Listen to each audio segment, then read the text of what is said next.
everyone, and welcome back to another episode of Office Hours with Jess. Today, I have a short video for you. I've been talking to a few students this summer who are applying to PhD programs in public health this upcoming year, and they are apprehensive. This is very dark, difficult, unpredictable times when it comes to science and academia, and you really just have to be prepared for anything to happen. Funding cuts, changes in grants, you name it. It is truly an unprecedented time. And here are my 3 top tips for students who are applying to PhD programs this upcoming fall. So on that note, number 1 is to just be flexible. That probably goes without saying, but I think just being open-minded throughout this whole journey and knowing that anything can happen, and to, yes, plan for everything as much as you can, but also know that anything can happen, and to make sure that you do have that plan A, B, C, D, maybe all the way to Z. So that brings me to number 2. I have always told students this, but it is important to apply broadly.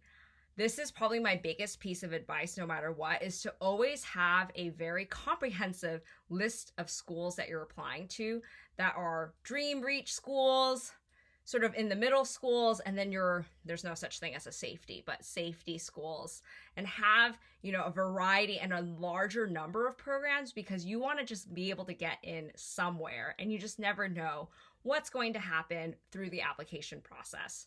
This cycle, I would say, even more so, you never know what's going to happen. So I would really encourage you to really make sure you do have that broad list of different types and differently ranked schools on your application list.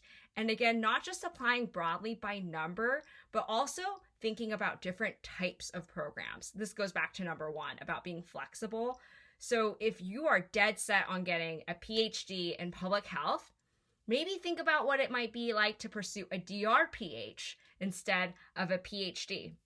I actually have some videos that I can drop the link in below about differences between a PhD and a DrPH. I've had conversations with students about, how these 2 degrees are similar yet different yet similar.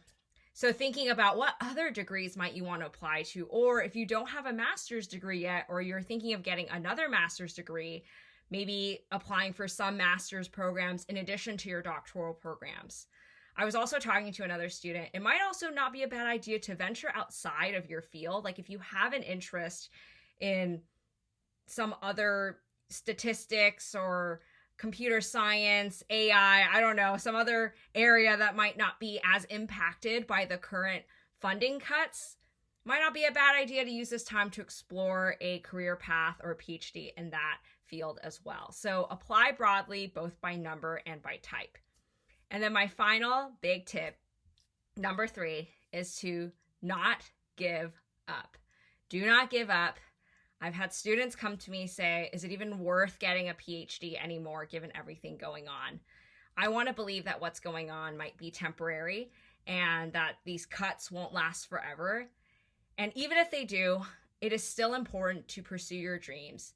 You will get in somewhere. You will find a way to create that career path for yourself that will bring you to your dream career goals. It might not look exactly as you thought it would, or be that sort of traditional PhD path, and that's okay. I think the biggest thing is that you should still go for it. You should still apply this cycle. You should still try.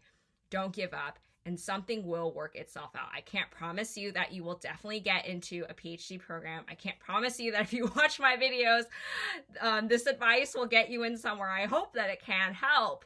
But I do want to say, don't give up. Something will work out, and don't lose hope. I believe in you. You got this, as I always like to say.